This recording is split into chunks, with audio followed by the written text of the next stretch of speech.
Welcome to Inspirational Leadership. I'm your host, Kristen Harcourt. And as always, I'm excited for another fantastic guest. Today, we are going to be speaking with Nikolas Badminton, who is a world renowned futurist speaker and foresight thought leader that mentors leaders to create more connected, curious, and creative teams that embrace futures design to drive more profit and explosive growth. He spent 30 plus years working with leadership at over 300 leading organizations at the frontline of foresight, strategy, and disruption, including NASA, United Nations, Google, Microsoft, Intel, WM, United Way, Bayer, Bank of Canada, Rolls-Royce, Procter and Gamble, IDEO, UK Home Office, and many more. And his new book is Facing Our Futures: How Foresight, Futures, Design, and Strategies Create Prosperity and Growth. Welcome to the show, Nick. Thanks so much. It's fantastic to be here. I have to say, as I'm reading all of these companies, I'm like, these amazing companies all over the world. It's fantastic. And I'm sure you have so many stories. And as always with my guests, it's going to be me keeping myself structured and focused because there's going to be so much I'm going to want to talk to you about all of this. I feel very blessed and lucky to do what I'm doing. I've got a think tank in the futurist.com think tank now. I work with these amazing clients, and I always joke, I get hired for the jobs where I get fired normally, right? So if I was working in advertising or consulting, you have to kind of be buttoned up, and you have to, be fairly sort of civil and very polite with these clients. These clients want me to be real and to have great conversation. Obviously, we have lots of fun. Obviously, it is very civil, but really what we do is we get into the nuts and bolts of where they are today and where they want to be in the next 20, 30, 50 plus years. Yeah, it's amazing. And I'm so glad that you're having these conversations, and we'll talk more about this, but I already think it says something about the kind of organization that they are having this foresight Right. into the future. Yeah, 100%. I mean, it's interesting. There's been some studies that have come out in the past few years that have shown that the companies that have got vigilance, that have got future preparedness built into their organizations, they're actually, they're driving like 33% more profit and 200% more growth than people that aren't, right? And I always say that everyone's got a role to play in creating our futures. Now, that's true whether you do something to be an active part of the definition and creation of our futures, or whether you're sat back kind of, selling what you're selling or doing what you're doing on a normal basis. So, non-involvement is creating something as much as doing something. So when I chat to executives and organizations, it's like, step up, do this work, upgrade your strategic planning, really supercharge that with foresight and futures thinking. And you know what? Bigger visions, better strategic planning. There's nothing to lose when you do this work. Yeah, I absolutely. And I want to even back up for a second. And because even reading your book, I was just fascinated. It helped me get to know you better, but just the way your mind works, and fascinated me. And of course, I hear the word futurist and I'm immediately fascinated.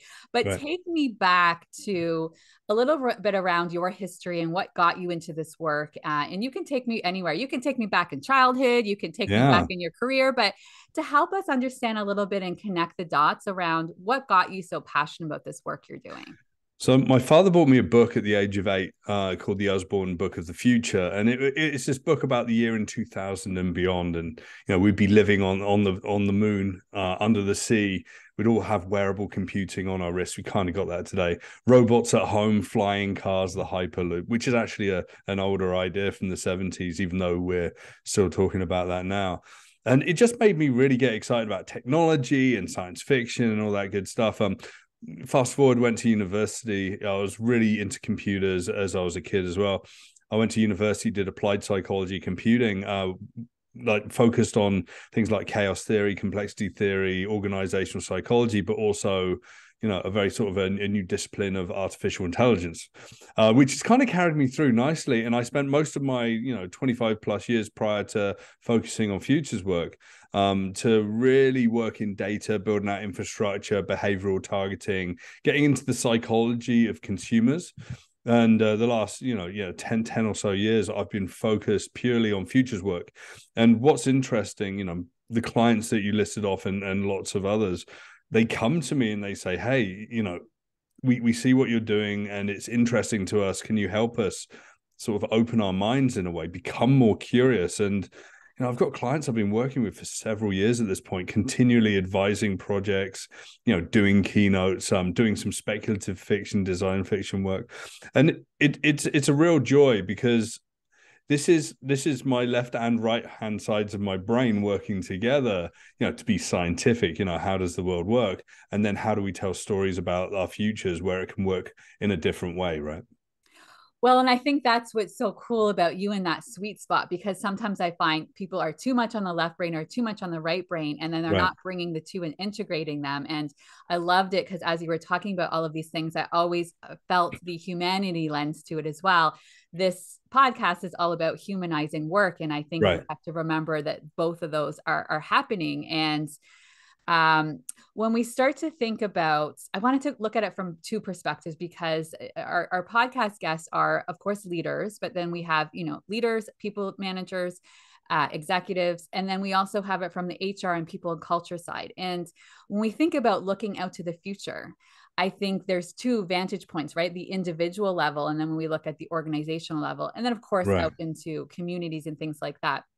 So starting from you doing a lot of work with these organizations, what would you like to see more of when it comes to organizations taking more of this future approach? Where do you see some of those gaps? So I think a lot of this is around mindset, right? So I sort of talk about shifting your mindset from what is to what if. So lifting your head up from the books and the spreadsheets and the meetings and the workshops where we're trying to work out the strategy for the next, 12, 36 months or whatever. And to try and interject with ideas around, what could come next if we make certain decisions today, really, practicing curiosity, being courageous, suspending the judgment, being wildly creative. These things aren't typical business skills in a lot of places.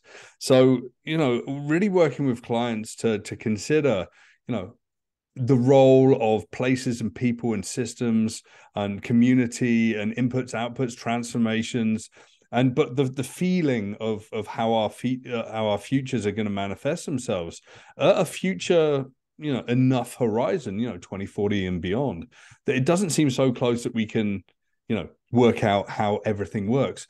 But it is far enough away so that we can suspend belief and realize that we've got a huge opportunity to do whatever we need to do to make that happen, right?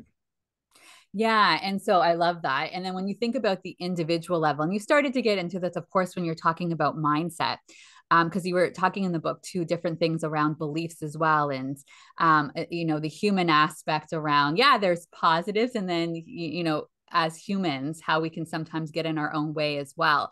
So what do you see there at the individual level? So very much, say if we talk about innovation, I mean, back in the day, it was like, let's build an innovation team and have an innovation room where we've got innovative technologies and we're doing innovation now. And, it ultimately failed, and a bunch of money was spent, and soon, these rooms were abandoned, or, it got too expensive to upgrade them, and, innovation teams were disbanded. And the organizations that really got it and realized that, they couldn't just bring in an innovation company or build an innovation team. They actually had to put innovation in the hearts and minds of every individual. When I used to work in management consultancy back in the day, I used to do something that I called floor to board consulting. So I would ask the people, like in the offices that were doing work, mostly technical work, how could they make it better? And at the same time, I would start at the board level and ask the same questions and work my way down until I sort of met in the middle. And what you'd find is that individuals at the bottom of an organization had better ideas to do continuous improvement and to highlight challenges more than the people at the top, because people at the top are motivated by profit and loss and cost bases and working out efficiencies, and they've got a different perspective, the people that are doing the work at the bottom. So when I think about individuals, you have to really put it in their hearts, and that's what we have to do with futures work as well. So innovation, look at how we can do things better. Futures thinking and exploration. It's like, what have you seen today that makes you think that we're going to be doing something different in 20 years. It's not that we have to do something today that's different, but we have to entertain the idea that things are going to be different, that our vision as a company is going to be challenged maybe, or it can be augmented by these things as well. And these individuals can highlight the things that are going to be good decisions today for better outcomes in our futures, and also, bad decisions today for potential like dystopian trajectories as well. And I go into that in the book. But these individuals are really, really important, because if, say, you've got a 500 person or 1,000 person company and everyone's considering our futures, then we're just going to be on the right trajectory going forward. And as I said, more profit, more growth, Right. And people are just going to really get excited about, what that company's got to offer. Well, and it makes me laugh as you're saying that, because I give this feedback all the time to the leaders at the top, like, go out in the trenches and ask the questions and hear what Right. they have to say, because they start to become removed and they become so hyper focused, like you said, on the profit piece, that they're missing some really good information that they're not getting exposure in the same way. They're too removed from it as they get up there. I worked with a large airline in the UK a few years ago, and day one of this project, I spent about 16 weeks doing this analysis. Well, this is strategy work. This isn't futures work that I did with them, but it's like the beginning of futures thinking, because there's road mapping and whatever. And I sat down with the new project director. It was part of the business. It was hemorrhaging money. And it was a technology development operation with testers and developers and all sorts of people. And we were sat there, and I was sat in a room with people. It's like, okay, tell me how everything works. And it's like, this is the role of developers and whatever. It's like, okay, who owns this data? Who owns that data? You start to see, some of the cracks in the system. And I was like, okay, where are your developers based? They're like, okay, they're not in this building. They're in a building 4 miles down the road. It's like, okay, cool. Where are your testers? Right. They're like, oh no, they're in this building and they're in that wing over there. I'm like, so your developers and your testers aren't in the same building? I said, one of your problems is you've got multiple rounds of development test. It's breaking. You're hemorrhaging money. And I was like, can we just put them in the same room? and it was like a light bulb moment. And because I was working with this fantastic guy called Alistair, and he was like, yeah. And we fixed half of their problems in about 2 weeks. Wow. Just because they weren't talking to each other. Yes. Humans don't always, and there was no Slack, and there was no, like there was a rudimentary messenger, but that's not how it worked. And sometimes, structurally how we work today, we're just not looking at short-term benefits within our organizations. Now, on the flip side, longer-term benefits of what you can deliver in 10, 20, 30, 50 years, that's when you go into, it's a little bit marketing and a little bit creativity. Like the shareholders, the people that believe in us as a company, what are they going to believe? They don't care about your 3-month or 3-year plan. Sure, they pay attention to it because they're expecting, return on their investment. But really, they want to be sold a vision of our futures. And we're seeing more and more organizations step up. But, back to the individual, it's the individuals in an organization that when people speak to them out in the real world, you can tell someone that's been excited about, creating something that's going to be important for humanity versus someone that takes home a paycheck. And you can see those ones who were in the first group and they're so passionate in sharing and they don't feel like they have a voice and it's not heard. Exactly. It's like we're all part of the same story, right? So I'm sure you get this question a lot, and everyone's wanting to predict future of work. Yeah. Where do you see it going, Nick? And I know, of course, but you're in this place and you're working with a lot of different organizations. So when you Yeah. start to see where you see the future of work going, what comes up for you? Yeah. It's interesting. At the beginning of the pandemic, I called one of my clients, and like all of my speaking disappeared. And I was like, great. I just bought a house. My partner was pregnant. And I was Great timing, great sat timing. where I am now. I've got a much fancier studio now. And and I was like, what am I going to do? And I reached out, and some of the early work I did in the pandemic was to look at, future of work, what was going to happen, likely trajectories, and then some sort of societal tensions as well. a lot of people in future of work are thinking, hey, what technologies do we need, and how can we, support people, whatever. But really, there were some fundamentals around. There was already a challenge with people feeling isolated and alone, even if they're in an organization. There was already a challenge with collaboration and teamwork and whatever. So we've got these cultural artifacts that have come after the pandemic and still live with us around, hybridized work, new platforms where we can collaborate, but also autonomy and trust. And whereas like the autonomy and trust hadn't been things that had been really considered at a deep level, but also, support for mental health challenges, or, spending a decent amount of money on a chair for your person when they're sat at their desk at home, some of these basics.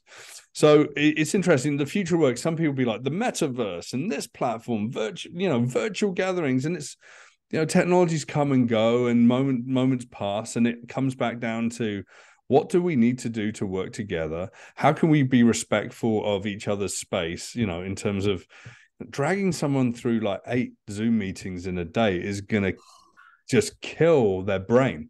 There's studies that have shown like how stressed your brain gets without a break.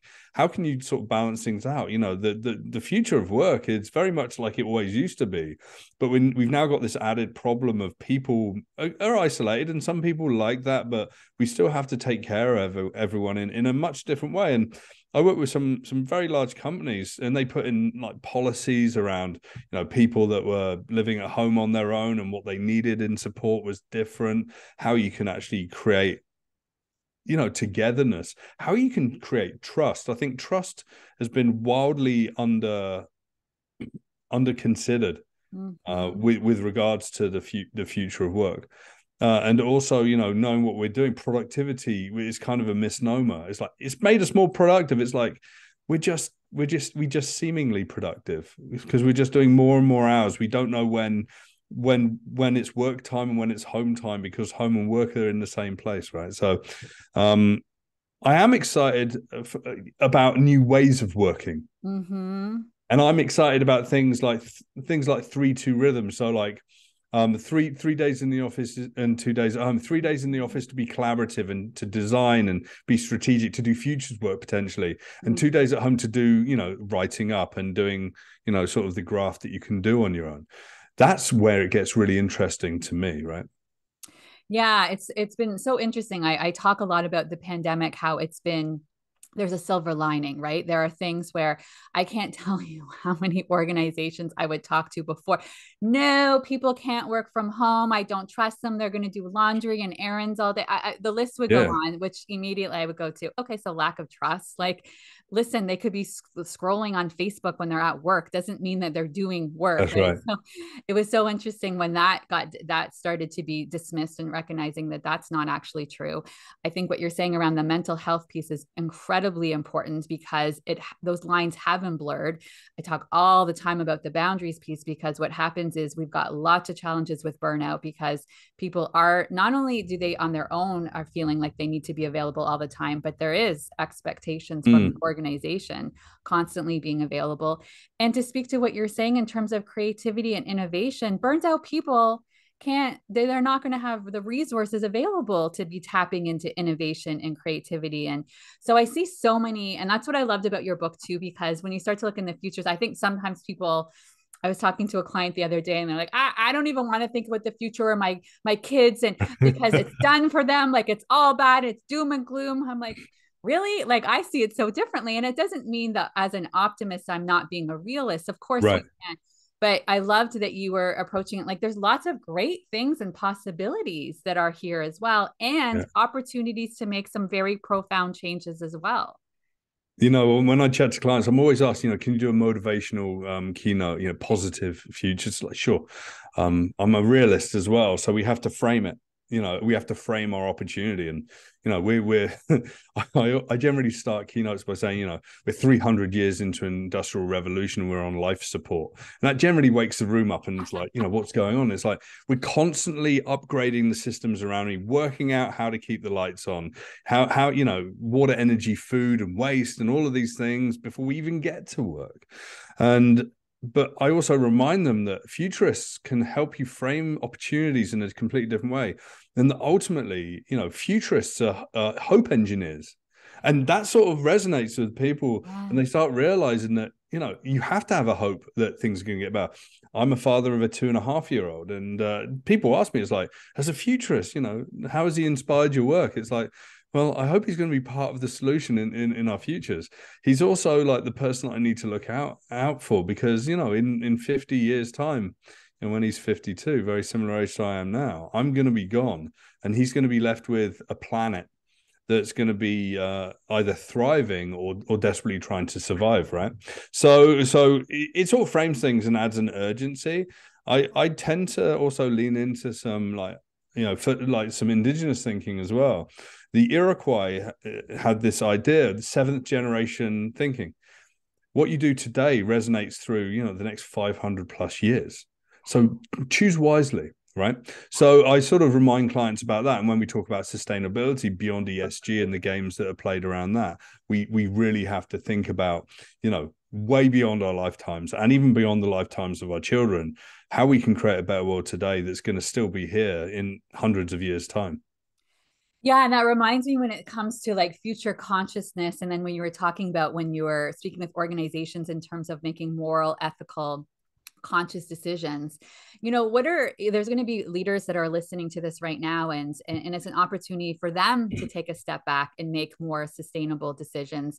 I Yeah. mean, what I hear you saying, and it's so aligned with what I say in terms of, create a people first organization, and then it does lead. Always the stats always show that when you're doing people first, that it does result in profit. And I think sometimes people misinterpret people first, meaning that, oh, we're kind and empathetic and there's no structure and there's no accountability. Absolutely not. That's not what being people first is. Mm. But it's a lens and how you're approaching your decisions. And so I'm curious from your end when it comes to making sustainable decisions as an organization and making sure that moral compass and ethical compass is involved in, what does that look like? That's a really, that's one of the biggest challenges. I mean, we've got a world of regulation. I mean, I've got a partner that works in the corporate world and also not for profit, and she says people will be motivated when regulations are thrust in front of you, and you have to work within those boundaries, and that's some of the problem with how we think about sustainability. We're doing pretty good in terms of climate change. It's like, okay, we could do something about climate change, great, but we don't think about novel entities, so the amount of plastic and waste that's going into the world. We don't think about the sort of the end of elements of biodiversity, extinction of certain plants and animals, and so what we have to do, we have to really broaden our scope of understanding our impact in the world, and actually step up with a true responsibility. One of the biggest and most heinous things I think spoken about right now is net zero. It just means that you've got a balance sheet of pollution out and credits in, and it's like so counterproductive to what we're trying to do, right? I'm also trying to work with a number of fossil fuel companies to say, okay, once your business is over, what are you going to do, right? And it's a very tough conversation to have. Yeah. Yeah. Excuse me, sorry. Yeah. Yeah, Yeah. so it's a really tough conversation to have, and that's the sharp end of the work. Futurism is activism as well. Mm-hmm. Mm-hmm. And how do you create? Because as you're talking about that, it's reminding me, I do a lot of conversations on this podcast around DEI and belonging work. And it's the same thing around creating safety and psychological safety to have the important, difficult conversations. What do you think helps to create that so there's a space so you can have those difficult conversations and take action, right? Not just stay in this, well, it's a nice to have and we'd like to do that, but we Right. can't because all of that. The trouble is those people are tolerated that sort of, excuse, because they live in homogenous environments where there's kind of a bunch of people that are exactly like themselves, and everyone's like, yeah, yes, Greg, yeah, totally, harumph, whatever. You have to have a lot of different kinds of people at the table, Yeah, we talk about design thinking, diversity in the room, and a whole bunch of different perspectives. I was at a conference a few years ago, and I was moderating a panel on innovation. It was going really well, and I was talking about the importance of exactly this level of diversity of age and different kinds of people in the room. And I looked out to 350 people, and I said, okay, how many people invite the elders from their community? So people that have retired, that are incredibly wise and have lived there, been there, seen that, got a different perspective, probably incredibly honest, at the table for design meetings, board meetings, consultations. One person put a hand up at the front. I was like, okay. And then I was like, okay, how many people invite kids in? Sort of teenage kids that have, learned a bit about the world, have got an opinion, they're not afraid to share it. Same person put a hand up. No one else. 350 people. I was like, who do you work with? She goes, I work with the First Nations, and we understand that everyone has to be part of the process. And that's it. We're so stunted in our thinking in organizations that, we've got great big salaries and a nice car, and we make decisions, and we go home on a Friday and sleep well, or go and have cocktails with friends. But we're kind of not getting it right in terms of engagement. I actually think some of the organizations I've worked with have been fantastic, have really invited people in to have the conversations, have listened to them and done something about them. I spoke at a school board recently, like sort of last summer, and they had these smart kids from the sixth grade and a sixth grade in the UK, sort of older kids, say about 16 to 18-year-olds, sharing their ideas about what would happen, in a better designed educational system. And I stood there watching it. I stood up on the podium, and I was speaking about futurist work, and I said, how many people are actually going to do anything about what those kids said? I said, you're not going to do anything. This is all window dressing, right? And so this is sort of my joke about, I'm the guy that would normally get fired, right? But it's true, and it resonated. It's like, what are you doing to capture that and to do something to keep them involved? It's so important. And that look, I'm a cis het white guy, so I'm not diverse. How do we create a platform and a door that's open for everyone in the room, and let them speak first? I'm just here to catch notes and to listen to people and to learn from people, right? Yeah, I think it's so important what you're saying. And what do you think? I'm just thinking as you're talking about this, what do you think behaviorally are happening in those organizations that are being more open and flexible? I mean, at that conference, it was one person, but hopefully there's more people who are starting to do that. Do you think it's a level of humility? Is it a level of openness? Is it a level of, to me, when I start to think about social consciousness and social responsibility, it's not me or I, but it's this lens of we, and you're contributing to something much bigger than yourself. But what else do you think is happening in terms of behaviors? Yeah, I mean, I always say that nostalgia is the enemy of good futures thinking. We're like sort of really grounded in the good old days, and also our egos, like on a personal level. For sure. Yes. How do we, how do we really break down these egotistical boundaries that sort of are they're invisible, but they're there? How can we break through our bias? Our confirmation bias, what we expect and what we want. Negativity bias is like never going to work that way, whatever. How can we fight against them? I think you hit it on the head. Humility. And I was once told an incredible piece of information. It's like the CEO is the loneliest person in the company. It's like you should be able to sit down next to the CEO and have lunch and a cup of coffee and just chat to them about whatever. And we've had this like almost this hierarchical world of fear around, well, executives and or places where they eat and we eat or whatever. Let's just break that down. And some of this is structural, but really it's in the mindset of the organization. We hear a lot of organizations, we've got flat structures and people are empowered, and it's like, okay, how much are people empowered? How much do you reward them, and how much do you trust them? Organizations that really do well, and they're few and far between, really do have a lack of hierarchy and a lot of empowerment. I mean, we're seeing this big thing happening right now, and all the tech companies laying off all the people. They're just equalizing after having hired so many people during the pandemic. But when you go to the private forums, you hear what people have to say.